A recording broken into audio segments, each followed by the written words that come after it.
कक्षा 11 के जितने भी विद्यार्थी कल यानी कि सुबह आपका पेपर जो रहेगा 14 दिसंबर का, ये पेपर मैं आपको बता रहा हूं।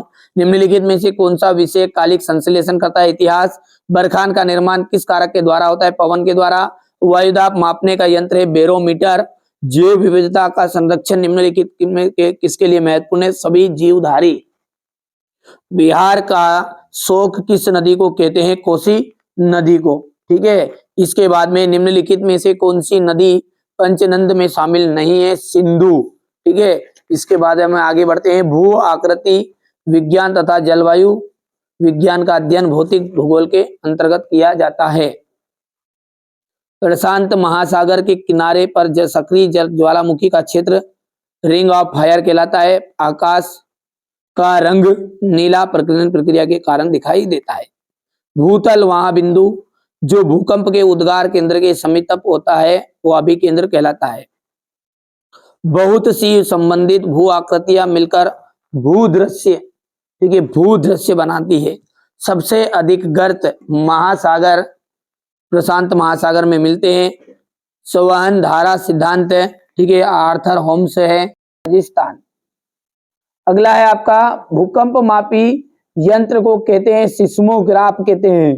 ठीक है। चट्टानों का अपने स्थान पर चटकता या टूटना क्या कहलाता है? अपक्षय।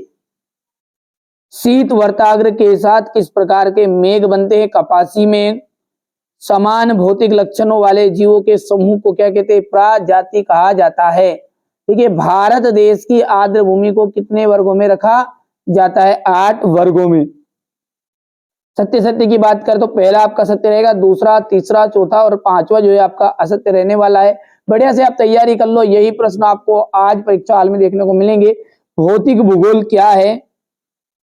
द्वैतवाद का, ठीक है, भूगोल में द्वैतवाद को समझाइए। वे कारक कौन से हैं, ठीक है, जो पृथ्वी पर तापमान के वितरण को प्रभावित करते हैं? जलवायु से क्या तात्पर्य है? ठीक है। जैव विविधता, यहां से देखिए जैव विविधता क्या है?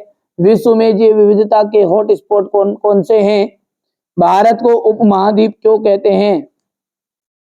तटीय सीमाओं के से संलग्न राज्यों की पहचान कीजिए। भारतीय उपमहाद्वीप में देशों के नाम।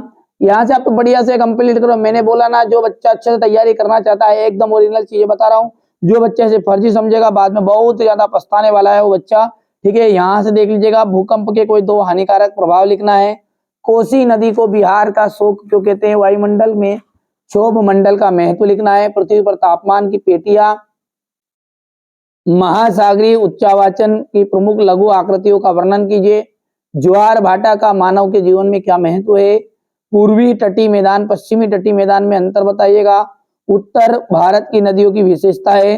भारत में आने वाली प्राकृतिक आपदाओं को संक्षिप्त में समझाइए।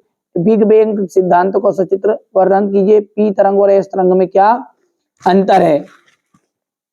इसके बाद में हम बात करें